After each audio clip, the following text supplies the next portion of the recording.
Welcome to World Rowing's Coastal Race Module Keynote series. In this session, we're going to be looking at the logistics of racing beach sprint. My name's Batten. I'm a former Olympic medalist and coastal world champion. So let's get going. Let's have a little look at a video showing you that there is so much more to this than the actual race itself.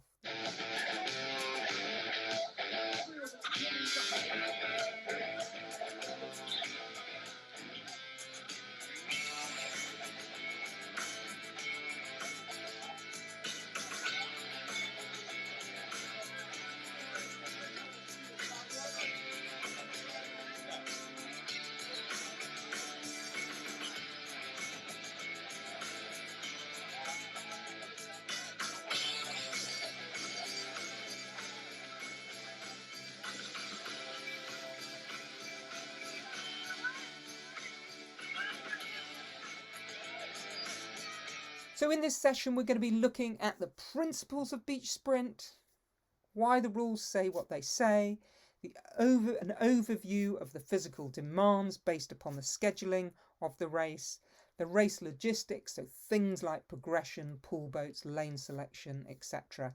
in there, and then touching on the role of boat handlers and team support staff. So let's dive in. Beach sprint. There's some basic principles by which the sport format was created. And it was created so that the field of play crosses the divide between the beach and the sea.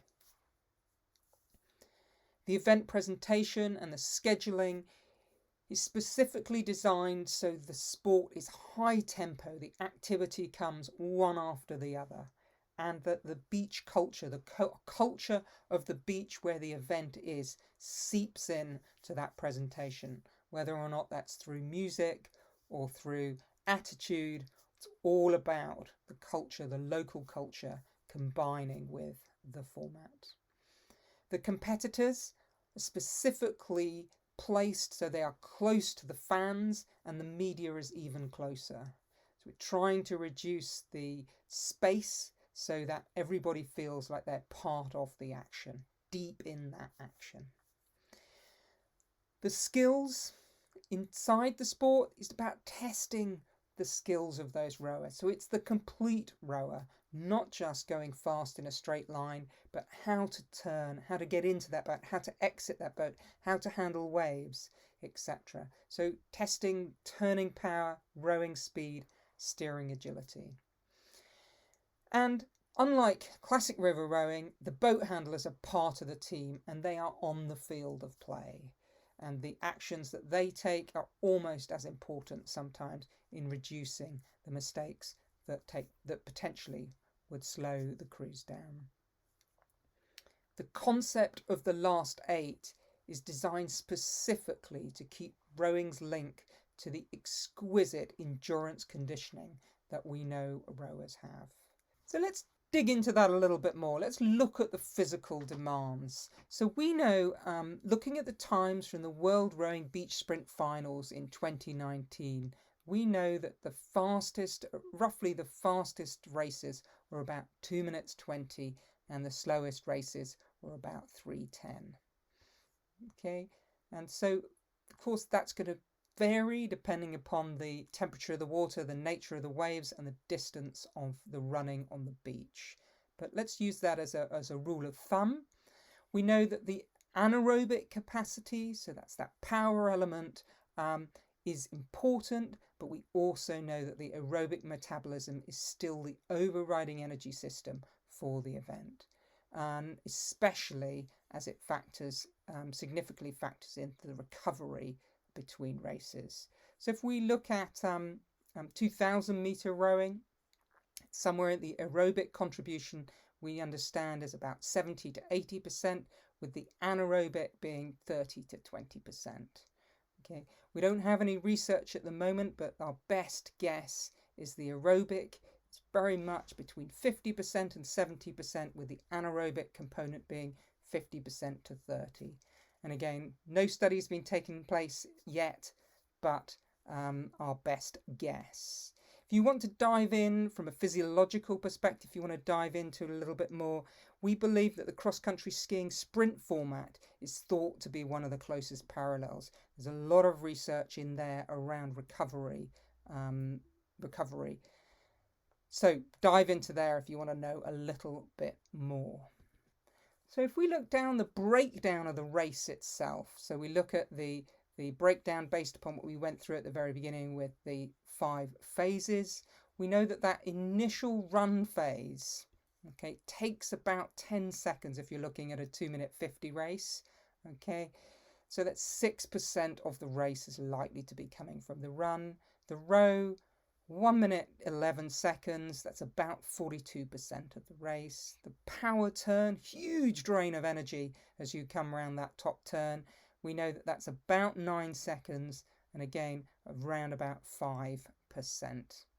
The return row, which of course will be a little bit quicker because you're running in with the waves, so it's 1 minute 10, about 42%, 41%, 42%. And then that final run up the beach, another 10 seconds and 6% of total race time. And again, just to remind you, different beach shapes and the impact of the tide means that the ratios may change from format to format. And it is worth noting that in Pescara in Italy at the Mediterranean Beach Games in 2015, the event was run on a high tide course and a low tide course. So there were different, quite significantly different sections of running depending on whether or not you were racing in the morning or the afternoon. So be prepared to be agile in the breakdown of that race. So let's look at the recovery through the format, through the regatta. So let's look at this. This is the time schedule, the racing schedule from Shenzhen. And you can see day 1 was very much getting the time trials completed. Okay, so if we take the women's solo, you can see here that time trials were held in the late morning on the Friday, and then the elimination races or the rep races were held on Sunday, which was day 3. This gave 49 hours approximately recovery. Okay, so that was a really nice duration of recovery, complete recovery, absolutely no concerns from that. Then once you led into the last 8, okay, so we know that you've got an opportunity if you're going to go all the way through to the finals. That means that you're likely to have 3 races in 1 hour. And you can see the distance, the times between the rep and the quarterfinal was 1 hour 37. So that's again good recovery in there. But once you're in that, once the athlete was in their last 8, within that hour, the recovery between the quarterfinal and the semi-final was 11 minutes, and then the recovery from the semi-final to the final A was 16. It would be a little bit shorter if the athlete was going to final B. And it's at this point, in this last 8, in the last 8 hour of racing, research is telling us that aerobic capacity of the athlete is important in that recovery phase. So now let's have a little look at race logistics and the impact of some of the rules and designs of the format, so that as a coach you're aware of those. The progression, the fundamental aim of the progression is to get down to the last 8 athletes and to have the fastest 2 athletes or the fastest 2 crews in the final. Okay. The progression system can be different for each regatta, so make sure you get hold of it and you study it and you use that to develop your recovery protocols. The 2 to 16 progression systems are available on World Rowing's website and they're published. It's important, if you can see here, we've got an example of the 16 entry progression here. And you can see what we have is we have a series of time trials here where the athletes will be racing 2 in a race. They're not knocking each other out, they're just recording their time trial time. And these time trials become really important in the seeding into the elimination round, the rep round here. So you can see if you won your time trial, you would be racing against the 16th person in the time trial. Okay, and then if you won that rep race 1, you would be the first quarterfinal, racing the winner of the 8th rep down here. Okay, so there is a real saying when I talk to coaches and help them, is the time trial results keeps giving. So it's really important to deliver a good result in that time trial. One other thing that's worth noticing is that the groupings here, the progression here in the light blue, these, if you're in a progression where the elimination is taking place, these events will not be run. Okay, they're just there if championships events, or if Mediterranean beach games or Asian beach games, or whatever these events are looking to place racers all the way down the field. This is how that progression would take place. At the world's level, with the elimination takes place all the way through the system, so those extra races aren't there. So let's look a little bit more closely at the last 8. The races run without break from quarterfinals to semi-finals with 7-minute centres, and it takes approximately 60 minutes of racing. There is an advantage to being in the top half of the draw, and that's what I was talking about earlier, about winning the time trial. So if you look closely in the rules, the crew with the fastest time from the previous rounds has the right to choose the lane. And that lane needs to be selected, and the crew needs to inform the president and jury 10 minutes before race time, which means if they don't do that, the default setting will take place. So make sure you as a coach are really on top of the times of the athletes that you're racing against, so that you know whether or not it's your choice of lanes or whether it's your opposition's choice of lane. We know, because this is an outdoor sport, we know that we cannot guarantee the fairness between both lanes, hence why the selecting of lanes has been pulled into the race rules. So results. So the results themselves, because of the speed at which everything is operating, the results, we have a results notice board, and we present those results on what we call trees. They're progression trees. It's a term that's evolved from the sport, but you can see here some photographs of those results trees from Shenzhen in 2019 on the beach. Now, let me explain how they get used in that race environment.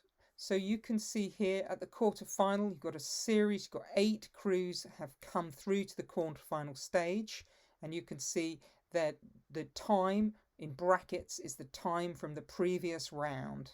Okay, and you can see of the pairings that take place, you can see the athlete with the highlight, the crew with the highlight is the crew with the fastest time. So we can say here in the quarterfinal 1, we can see that China had a time of 2:36, Hong Kong had a time of 3:08 from the previous round, so it meant that China had the choice of lanes.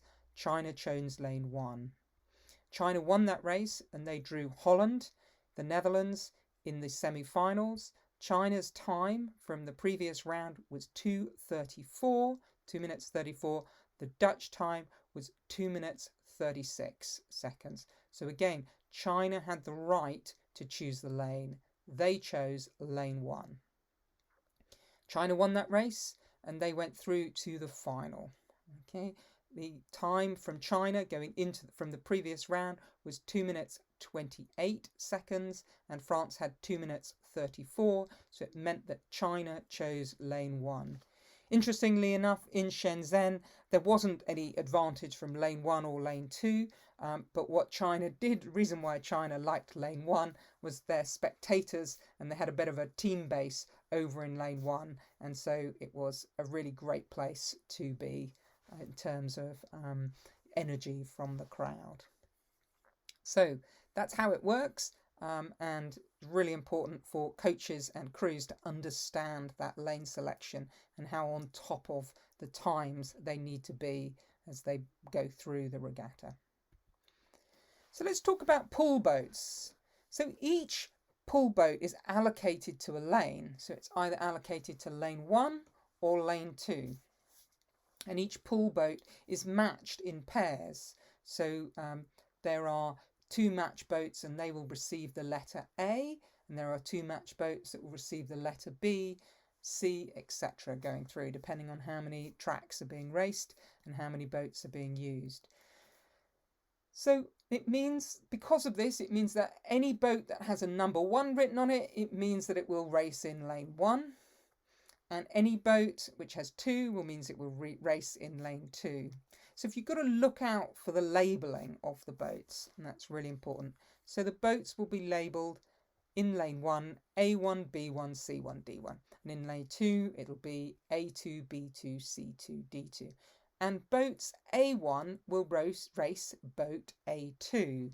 So let's have a little look at my diagram here of how those boats, the movement of those boats during the racing.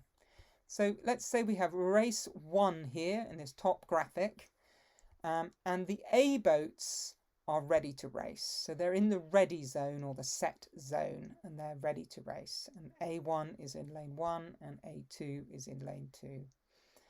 Now the B boats are in the preparation zone. So here we are. So we've got B1 being ready, prepared, and B2 being prepared by the crews, getting ready for the race that's to come after this. So race 1 goes off and the A boats disappear, and the B boats will slide from the preparation area into the race area, the get ready area. So this is what it would look like when we got to B2. The A boats will have done their race, they'd come back, and they're now being prepared for race 3. The B boats have moved from the preparation area and they're in the ready to race area, the ready zone. Okay, and it will continue on like this. Most races will only be running with an A boat and a B boat, so they'll just have four boats running on a cycle, and it means that you know that if you are in an even number, that you're likely to be racing in the B boats, and if you're in an odd number race, you're likely to be rowing in the A boats. So it gives you, if you understand how the pull boats are being used, you'll be able to understand which boat you will be able to get access to as the time comes round. And that may be a defining factor in why you choose lane 1 or lane 2. So again, because we're using pull boats, the boats are set up with a standard rig. And the rules say that you're not allowed to change the span, the pitch, the gate height, or the stretcher angle. And that's because there isn't enough time, and also the beach isn't a great place to doing that, especially under pressure, because it may mean that the boats then are unrowable and they need to be re-rigged. What you are allowed to change is you're allowed to provide your own blades, you're allowed to move the foot stretcher, and you can put as many seat pads in the boat as you like. So what we have here is the current standard rig with a span of 158, gate height either maximum on the boat or 18 centimeters if it's huge. A height difference of 1 centimeter between one side and the other, the bow side being higher. Stern pitch around about 5 degrees with a little bit of error in there, and the lateral pitch, half a degree of lateral pitch to ensure that it's a positive pitch rather than a negative pitch in there. And again, the tolerance is half a degree, and the stretcher angle 42 degrees, so it's flatter than the 45. Okay, and again, we really encourage athletes to bring their own blades so they can change adapt their physical dimensions based on the standard rig by using their blade. And the standard rig has been chosen for the optimum optimum sizes for our athletes rather than for the very tall ones or the very small ones. So we're trying to accommodate as many as we can in there. So coaches, make sure you confirm the standard rig with your race organisers, ideally 2 months before, so you can train on that standard rig, and definitely bring your own blades to races. So because of the event presentation side and the closeness to the athletes and the excitement and the culture element of the sport, the event presentation, there is a start sequence that has been written into the rules. So as a crew, you need to be ready to race 3 minutes before race time. You need to be standing in front of the start line area. 2 minutes 45, the crews are going to be introduced to the spectators. And once that introduction has been finished, crews are then able to return to their start position. So if you're the runner, you go to the start line, and if you're in the boat, then go to the boat. 1 minute before race time, you'll be instructed to put the boat ready on the water.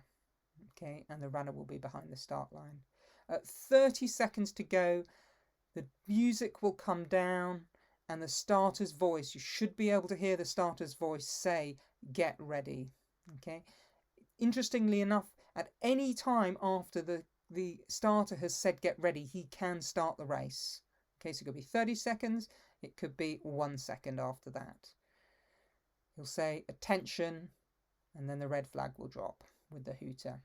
Now what's quite interesting, if you look at this picture here, you can see the starter here. This is in Da Nang on the beach in Vietnam, and you can see the assistant starter is standing behind him. He's standing behind him calling the sets of waves, because in an ideal world, the starter is watching those sets of waves come in and timing it so that as the runner hits the boat, will hopefully be on a smaller set of waves or be between waves.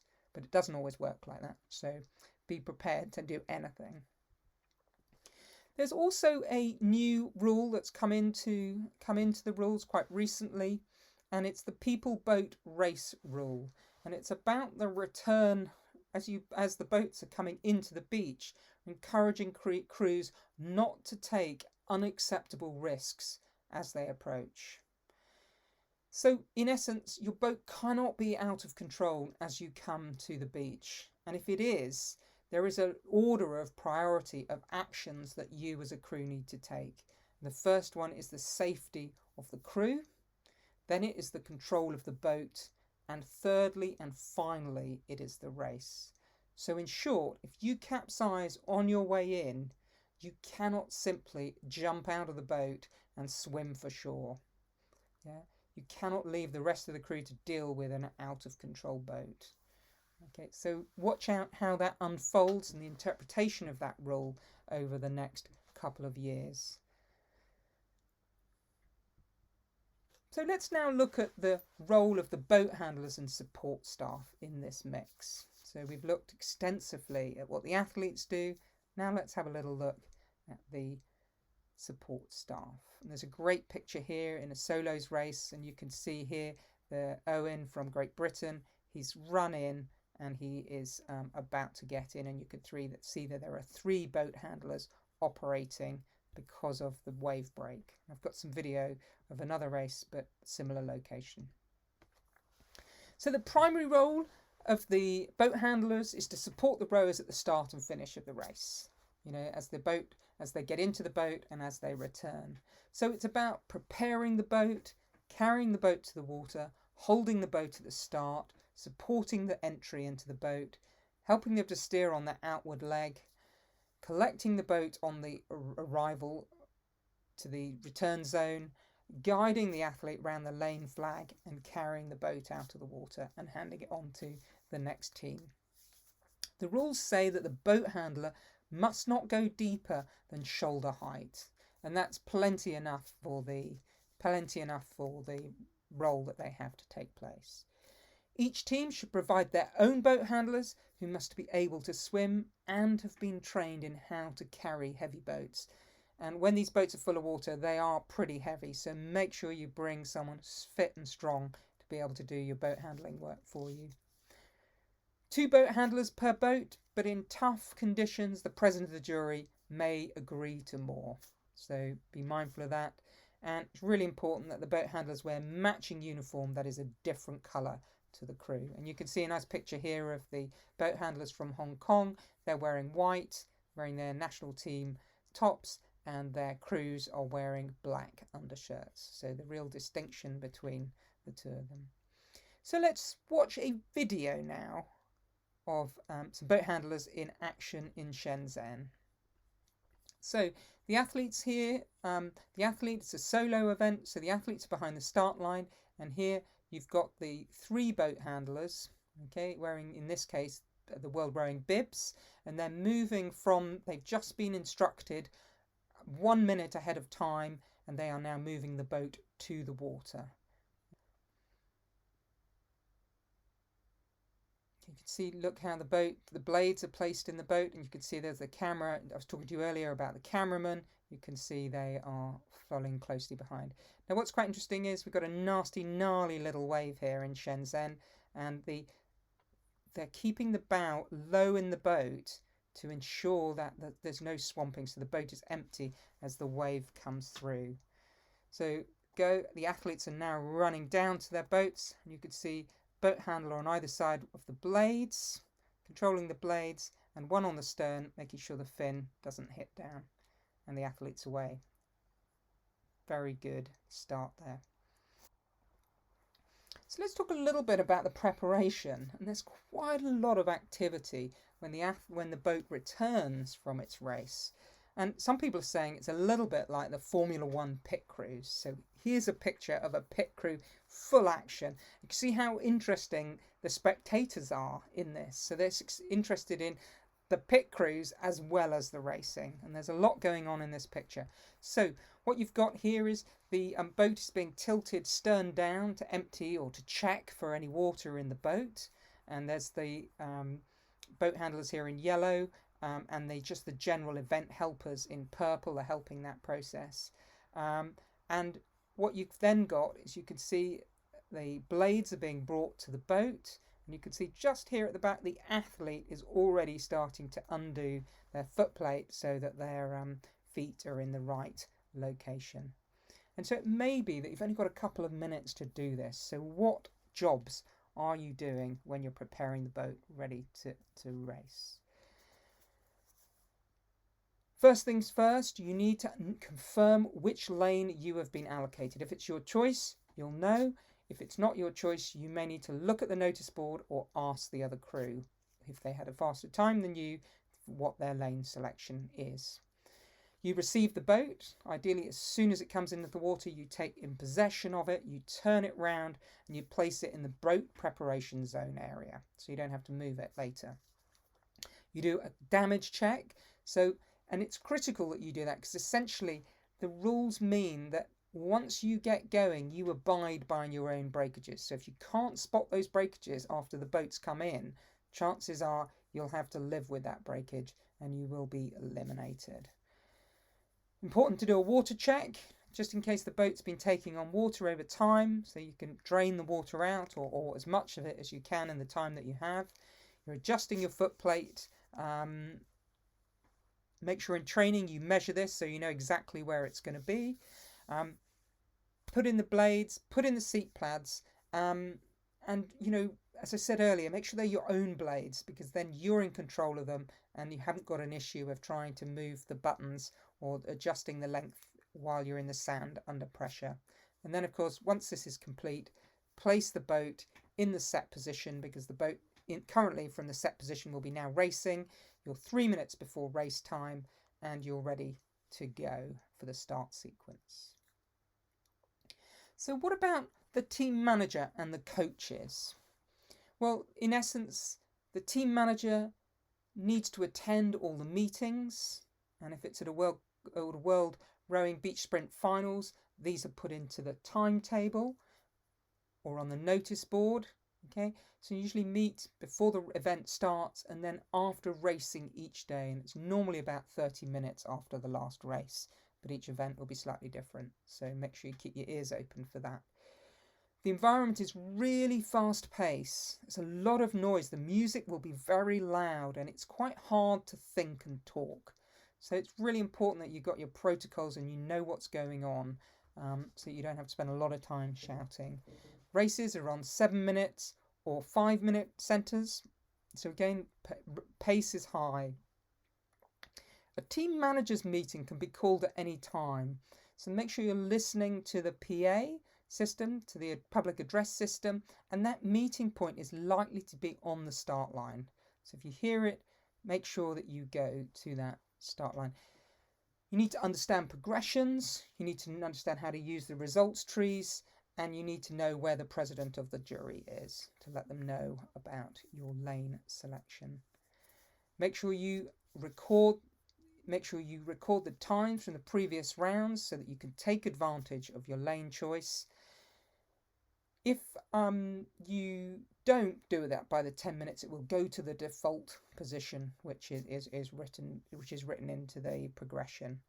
And remember, you need to know which lane because you need to know which boat to prepare. Okay, so a lot of these items fall one after the other. There's a lot of walking in the sand, so if you're not super fit, it might be good to have a runner for you, so somebody you can send off to find some information, to talk to someone, etc. If you're not a boat handler, it's really important that you don't go into the race area. We've seen some team managers and some coaches really risking disqualifying their crews because they're really excited and they haven't kept their eye on the clock. Okay, so I think the team managers and coaches' jobs is pretty tough at a beach sprint. Not just polishing boats and sitting around, riding around on your bicycle. There's a lot of action to take place. So in this session, we looked at the principles of beach sprint. We had an overview of some of the physical and recovery demands. We looked at the race logistics, progression, pool boats, etc. And we looked at the role of the boat handler and the team support staff. Well done on completing this keynote. If you want to learn more about the exciting things that are going on in coastal rowing around the world, head over to worldrowing.com. See you on the water.